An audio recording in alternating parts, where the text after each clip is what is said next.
जो लोगों को लूट रही है। प्रधानमंत्री जी, अगर कर्नाटका में आतंक है तो महंगाई का आतंक है, जिसकी वजह से लोग अपनी रोजाना के जीवन में मुश्किलों पर मुश्किलों का सामना कर रहे हैं। प्रधानमंत्री जी, अगर कर्नाटका में आतंक है तो बेरोजगारी का आतंक है कि 2.5 लाख सरकारी पद आपकी सरकार ने खाली रखे हैं और यहाँ शिक्षित से शिक्षित नौजवान को रोजगार नहीं मिल रहा है। अगर आतंक है तो आपकी 40% की सरकार, जिसने हर पोस्ट के लिए रेट फिक्स कर लिया है, उसका आतंक है। मैं कहीं गई थी, वहां पे मुझे बताया गया कि एक किसान के पास पैसे नहीं थे, उससे घूस मांगी। जब पैसे नहीं थे तो बेचारे को कहा गया कि अपनी 2 बैल दे दो। इतना आतंक है, इतना आतंक है कि जब 8 करोड़ रुपए कैश किसी विधायक के बेटे के घर में मिलते हैं तो कोई कार्रवाई नहीं होती, कुछ नहीं होता उसको, बल्कि उसके पिताजी एक परेड निकालते हैं। किसकी परेड? भ्रष्टाचार के आतंक की परेड। ये कहने के लिए कि मैं कुछ भी कर सकता हूं, आप मुझे रोक नहीं सकते। पब्लिक कुछ नहीं है, हमारी लूट ही है सब कुछ, हमारी सत्ता ही है सब कुछ। यही आतंक है आज कर्नाटका में। यहीं पे आपकी अपनी स्थिति आप देखिए। यहाँ एक समय 4 बैंक होते थे अलग, corporation bank, Vijaya bank, syndicate bank और कनारा बैंक। इन्हीं के आतंक से, इन्हीं सरकार की कुनीतियों की वजह से ये सारे मर्ज करने के लिए गए हैं और आज सिर्फ एक बैंक है आपके क्षेत्र में। नेहरू जी ने बेंगलुरु का हवाई अड्डा तब बनाया अपने समय में। इंदिरा जी ने नए बेंगलुरु का पोर्ट बनाया, न्यू बेंगलुरु पोर्ट। क्या हुआ? दोनों बेच दिए गए। किसको?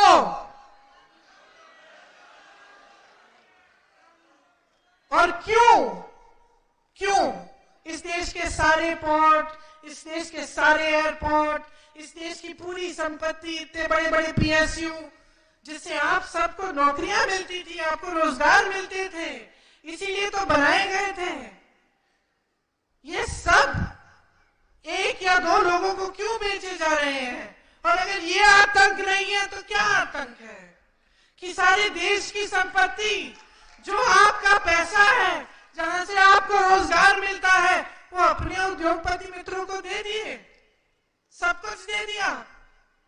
यहां आपके अपने पोर्ट दे दिए, अपना एयरपोर्ट दे दिया। और आपको सवाल उठाना चाहिए कि ये आतंक क्यों फैल रहा है इस तरह से। ये जो बीजेपी का है, भ्रष्टाचार का आतंक, सोचिए और समझिए कि एक बहुत बुरी आदत डाल दी है आपने इनमें। और जब नेता की आदत बुरी हो जाती है ना, तो उसको सुधारना बड़ा मुश्किल होता है। बहुत नेताओं को जानती हूं मैं, छूटती नहीं है। एक बार ये लालच और सत्ता और लूट की आदत पड़ जाती है तो सारा ध्यान उसी पर जाता है कि कहां से मैं कितने पैसे बना पाऊंगा। ये नहीं आता दिमाग में कि कहां से किस तरह से मैं विकास कर पाऊंगा।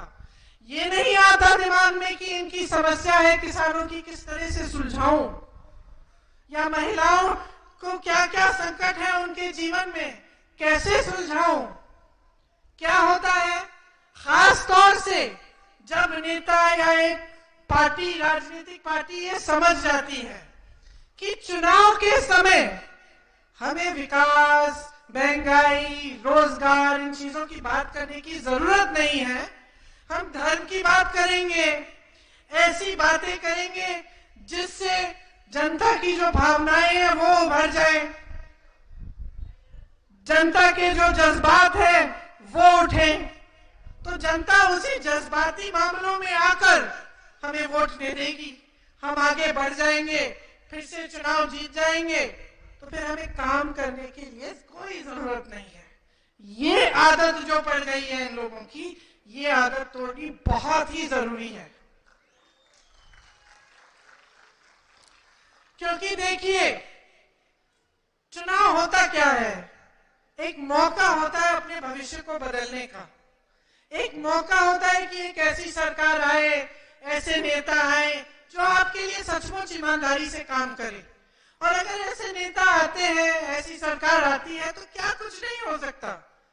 अगर बेंगलुरु आज, कर्नाटका का पूरा प्रदेश आज पूरे विश्व में प्रसिद्ध है, तो इसकी वजह है कि एक जमाने में किसी ने सोचा होगा कि हाँ देखो यहाँ की मजबूतियां क्या है। मुझे याद है, मैं 15-16 साल की थी। मुझे याद है, जनार्दन जी आपको भी याद होगा, मेरे पिताजी कहते थे कि कर्नाटका में इंग्लिश भाषी लोग हैं, शिक्षा के संस्थान हैं, पंडित नेहरू जी ने बनवाए। तो यहाँ पे अगर हम शिक्षा को मजबूत कर लें, तकनीकी शिक्षा, आईटी की शिक्षा, तो ये प्रदेश देश क्या पूरी दुनिया में अपने बच्चों युवाओं को भेज पाएगा कि अच्छी अच्छी नौकरियां करें। उसका नतीजा क्या हुआ? उस समय की जो सोच थी, 1985 के समय की मेरे पिताजी की सोच थी, उसने उस सोच ने नींव डाली।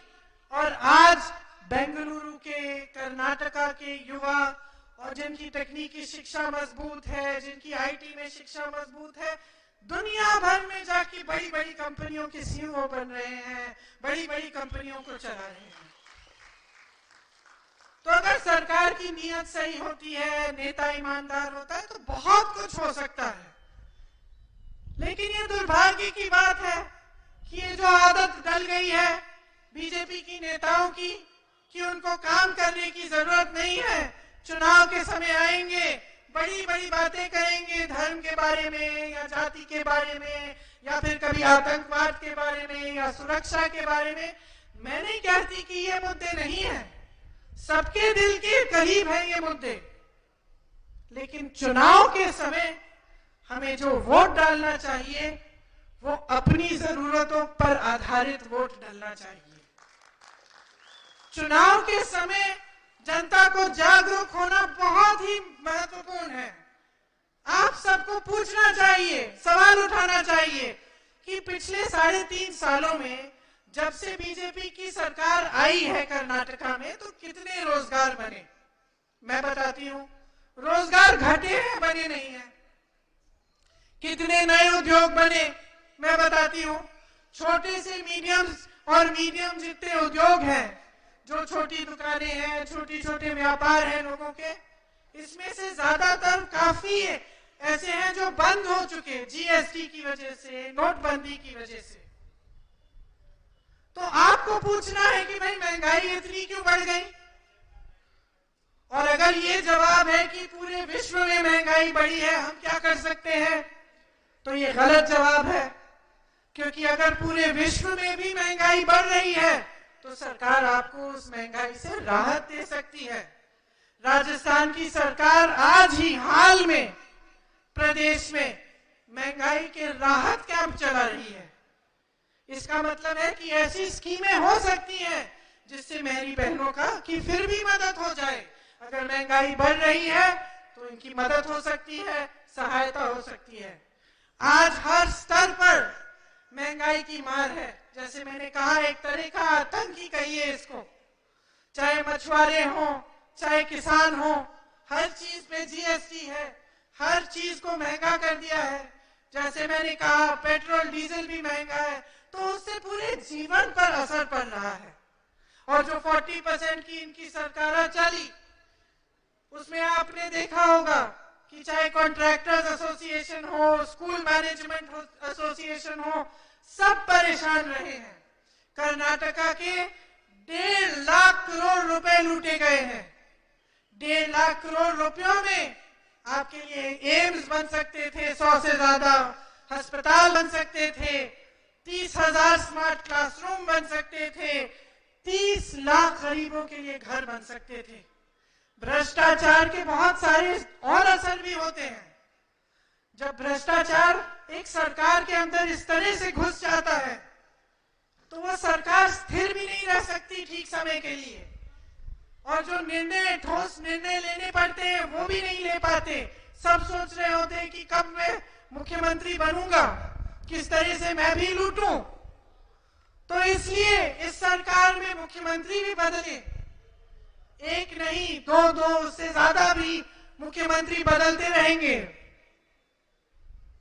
तो सरकार ना ठोस निर्णय ले रही है, मुख्यमंत्री बदल रहे हैं, आपस में लड़ाइयां हो रही हैं, क्योंकि लूट लालच सत्ता है सबके मन में, सबके दिमाग में।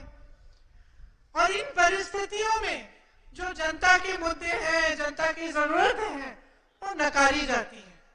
तो मैं आपसे पूछना चाहती हूँ, कैसे गुजारा करोगे? आपकी नंदिनी अच्छी चलती थी, उसको भी लूटने की कोशिश, गुजरात से अमूल को लाकर उसको मर्ज करने की कोशिश, खाली पद, नौकरियां नहीं दी, पोस्ट के रेट फिक्स है, लोगों को घूस देने के लिए क्या क्या करना पड़ता है, महंगाई की वजह से आप आगे बढ़ नहीं पा रहे हैं। तो आप इन सब परिस्थितियों को बदलना चाहते हैं कि नहीं? ये मुख्य सवाल है जो जिस पर आपको ध्यान रखना चाहिए चुनाव के समय, कि ये जो परिस्थितियां हैं जिनसे आप जूझ रहे हैं, जिनका सामना करने के लिए किसी ओर से समर्थन नहीं मिल रहा है, आपको मदद नहीं मिल रही है, इनको आप बदलेंगे कैसे? देखिए, चुनाव का समय बदलाव लाने का समय होता है। जैसे मैंने कहा, अगर एक ऐसी सरकार आए जो सचमुच आपके लिए काम करना चाहे तो बहुत कुछ हो सकता है। कांग्रेस क्या कह रही है कि हमारी कुछ गारंटीज हैं। हम इसको गारंटी इसलिए कह रहे हैं क्योंकि जब हमने कुछ कहा या कोई वादा किया कि हम ऐसा करने जा रहे हैं, तो ज्यादातर अगर आप हमारे प्रदेशों में देखें जहां कांग्रेस की सरकार है, वहां वो वादे पूरे किए गए हैं।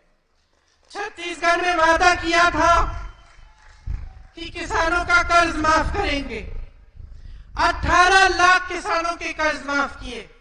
राजस्थान में किसानों के कर्ज माफ किए। यहां भी जब शुरू में हमारी सरकार बनी थी तो किसानों के कर्ज माफ होना शुरू हुआ था। जब हमने कहा कि पुराने पेंशन की स्कीम लागू होगी, क्योंकि हमें पता चला कि जनता बहुत परेशान है, जो नई पेंशन की स्कीम है इससे लोग घबरा रहे हैं। जो कर्मचारी पूरे जीवन काम करते हैं, सोच रहे हैं कि जब मैं रिटायर होऊंगा तो मेरे पेंशन के पैसे कहां जाएंगे, अगर कहीं स्टॉक मार्केट गिर गई, कुछ हो गया तो मेरा क्या होगा। तो हमने समझा कि एक समस्या है और पुरानी पेंशन स्कीम हमने अपने प्रदेशों में लागू करनी शुरू की। तो इसलिए जब हम कहते हैं कि हमारी कुछ गारंटीज हैं, तो हम इसलिए कहते हैं क्योंकि हम इन वादों को पूरा करना जानते हैं और इन वादों को पूरा करेंगे।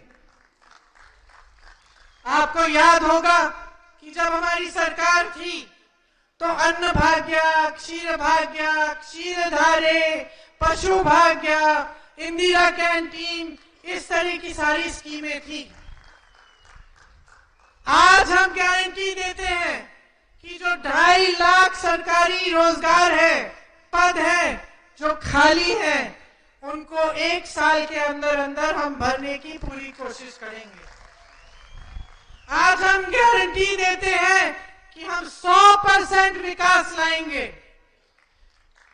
गृह ज्योति की एक योजना लाएंगे जिसमें 200 यूनिट बिजली के सबको फ्री में मिलेंगे। गृह लक्ष्मी योजना लाएंगे क्योंकि हम समझते हैं कि हमारी बहनें कितना संघर्ष कर रही हैं अपने घर चलाने के लिए। तो एक गृह लक्ष्मी की योजना होगी जिससे हर गृहस्थ महिला को 2000 रुपए अपने अकाउंट में सीधे सरकार देगी। जो परिवार में जो सबसे मुख्य महिला है उसी के अकाउंट में जाएंगे। अन्ना भाग्य में आपको 10 किलो चावल मिलेंगी। युवा निधि की योजना बना रहे हैं जिसमें जो युवा बेरोजगार है लेकिन ग्रेजुएशन कर चुके हैं उनको 3000 रुपए प्रति महीने मिलेंगे। जिनके पास डिप्लोमा है उन्हें 1500 रुपए प्रति माह मिलेगा। नंदिनी को हम मजबूत करवाएंगे। मेरी बहनें, आपके लिए बस पास कहीं भी जाने के लिए फ्री होगा। आंगनवाड़ी की बहनों के लिए आपका जो मानदेय है, जो बहुत समय से नहीं बढ़ाया गया है, उसे 15,000 रुपए तक बढ़ाएंगे। जो मिनी आंगनवाड़ी है उनके लिए 10,000 रुपए तक, जो आशा बहुएं हैं उनके लिए 8,000 रुपए तक। आप रिटायर होंगी पूरे जीवन आंगनबाड़ी में काम करके, तो जो मेन आंगनबाड़ी है उनके लिए 3 लाख रुपए और जो मिनी है उनके लिए 2 लाख रुपए दिया जाएगा।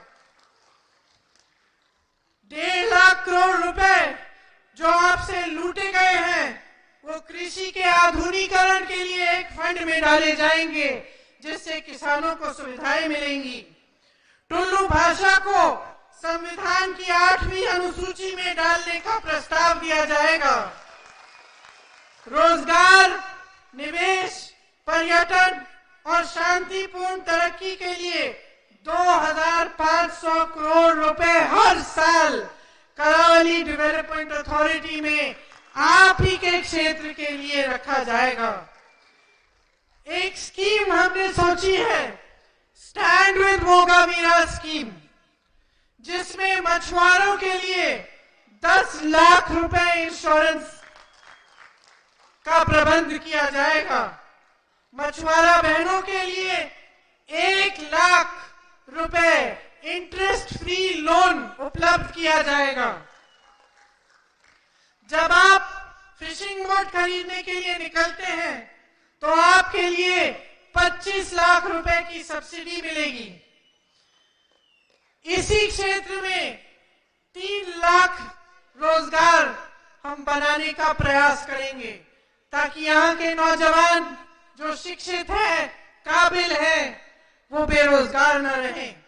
डीजल सब्सिडी को 25 रुपए लीटर तक बढ़ाया जाएगा। हर दिन 500 लीटर तक आप ले सकेंगे।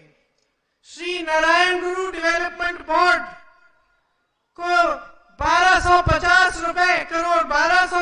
करोड़ रुपए का बजट दिया जाएगा, जो आपकी सुविधा के लिए होगा। आईटी इंडस्ट्री, गारमेंट्स, इसका हब बनाया जाएगा। यहाँ हब माने यहाँ पे इसको मजबूत करेंगे, इनके लिए सारी सुविधाएं देंगे, ताकि यहाँ से देश और दुनिया में यहाँ से आप मशहूर हो पाए इन चीजों में। अरिका नट के किसान जो हैं, उनकी सुविधा के लिए एक 50 करोड़ का फंड बनाया जाएगा। इसी तरह से बहुत सारी स्कीमें हैं, जैसे छोटे जो बिजनेस हैं और कारोबार हैं और मीडियम जो बिजनेस हैं, उनके लिए एक वेलफेयर फंड बनाया जाएगा।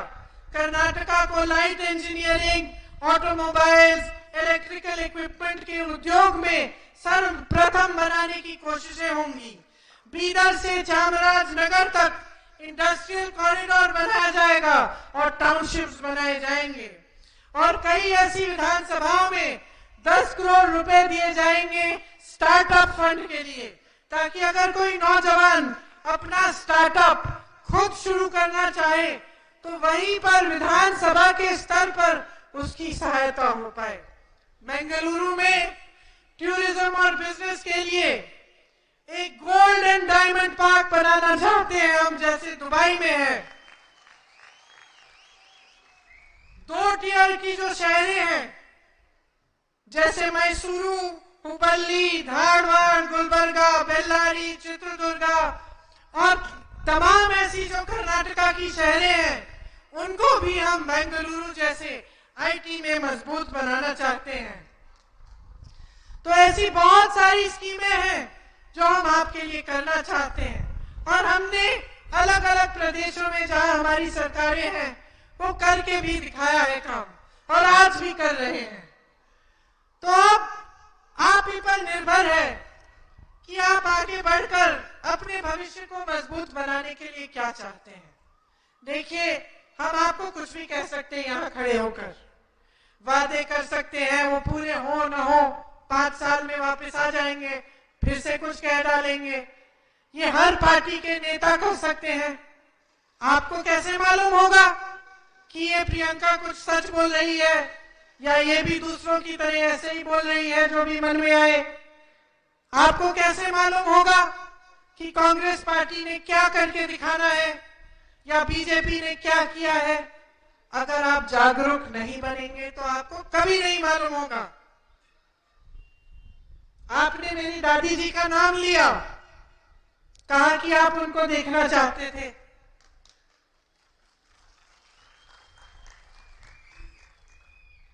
और आप सब भी अगर आज यहां आए हैं मुझे देखने, तो कहीं ना कहीं मन में ये बात होगी कि एक समय में इंदिरा जी ने बहुत अच्छे काम किए थे। तो ये किस आधार पर आपने निर्णय लिया, या आपको पता चला या आपकी जानकारी है कि इंदिरा जी ने कुछ किया? क्योंकि आपका जनता का आपसे पहले जो पीढ़ियों का वो अनुभव रहा। उन्होंने देखा कि जब हमारी समस्या होती थी तो इंदिरा जी आती थी, हमारी बातें सुनती थी, समस्या को हल करने की कोशिश करती थी। कांग्रेस की सरकारों ने इतनी सारी स्कीमें दी। उस समय अन्न भाग्य में अगर हमें चावल मिलती थी तो खाने लायक थी, आज खाने लायक ही नहीं है। उस समय अगर इतने किलो थी तो आज कम मिल रही है। तो ये सारी चीजें जो है ये आप ही के अनुभव की बातें हैं। ये कोई नेता आपको नहीं समझा सकता। ये आपका जीवन कैसा चल रहा है, पिछले 3.5 सालों में क्या तरक्की हुई कि नहीं हुई। अब मैं आपसे पूछना चाहती हूँ, क्या आपकी तरक्की हुई है? नहीं हुई है? क्या महंगाई बढ़ी है? क्या बेरोजगारी बढ़ी है या घटी है? बढ़ी है। तो ये आपका अनुभव है। आपका अनुभव यही रहा है कि मुश्किलें बढ़ गई हैं, और जब जब मुश्किलें आई तो नेता नहीं आए आपकी मदद के लिए। जो बीजेपी के नेता है वो लालच और सत्ता और लूटने में इतने परेशान रहे, इतने व्यस्त रहे कि आपकी समस्याओं को पूछा नहीं। तो ये आप ही का अनुभव है। और जब तक आप जागरूक रहेंगे और आपकी जागरूकता आपके अनुभव को पहचानेगी और नेताओं की सच्चाई पहचानेगी और ये देखेगी कि भाई चुनाव के समय ये नेता तो आकर हमारी काम की बात कर गया, उसने कहा कि महंगाई बढ़ गई है, ये स्कीम लाएंगे या शिक्षा के संस्थान बनाएंगे या इंडस्ट्रियल हब बनाएंगे। लेकिन वो जो नेता है वो आया, उसने धर्म की बातें कर ली, उसने आतंकवाद की बातें कर ली, लेकिन हमारी बात नहीं की। तो आप पहचानो। जब आप पहचानेंगे तो आप गलती नहीं करेंगे, और जब आप गलती नहीं करेंगे तभी आपका भविष्य मजबूत बनेगा। तभी आपके लिए एक ऐसी सरकार आएगी जो आपसे डरेगी।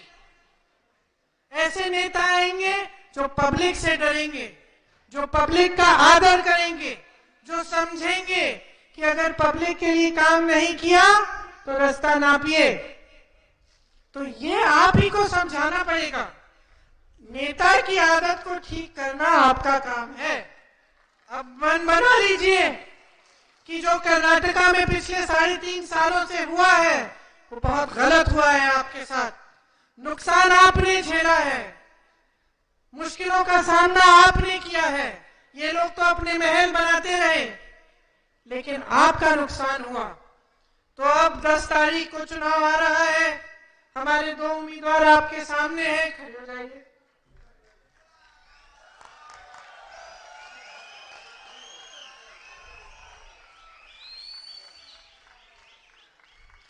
आदर कर रहे हैं आपका, पहचान रहे हैं कि आपके लिए काम करना, आपकी सेवा ही इनका धर्म है। इसीलिए इनको भारी से भारी बहुमत से जिताइए